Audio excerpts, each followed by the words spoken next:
গল্প বৈঠকের আজকের নিবেদন রবীন্দ্রনাথ ঠাকুরের ছোট গল্প অবলম্বনে রথযাত্রা।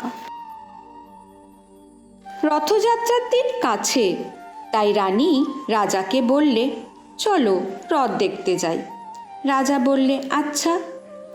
ঘোড়াশাল থেকে ঘোড়া বেরোলো, হাতিশাল থেকে হাতি, ময়ূরপঙ্খী যায় সারে সারে, আর বল্লম হাতে সারে সারে সিপাই সান্ত্রী। দাস দাসী দলে দলে পিছে পিছে চলল।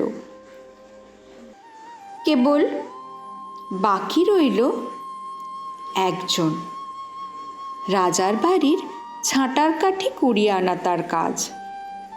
সর্দার এসে দয়া করে তাকে বললে, ওরে তুই যাবি তো আয়। সে হাত জোর করে বললে, আমার যাওয়া ঘটবে না। রাজার কানে কথা উঠল, সবাই সঙ্গে যায়, কেবল সেই দুঃখীটা যায় না। রাজা দয়া করে মন্ত্রীকে বললে, ওকেও ডেকে নিও। রাস্তার ধারে তার বাড়ি।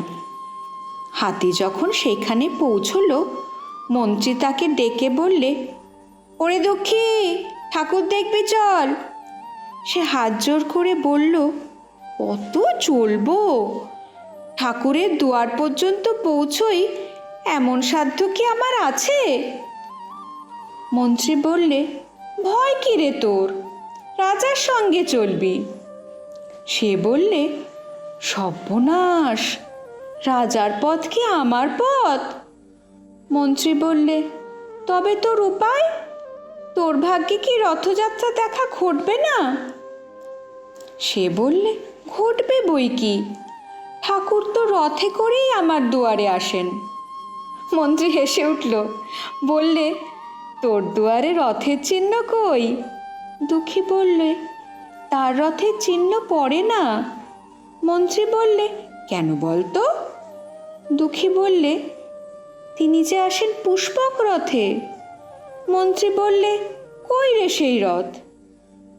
দুঃখী দেখিয়ে দিলে, তার দুয়ারে দুই পাশে দুটি সূর্যমুখী ফুটে আছে।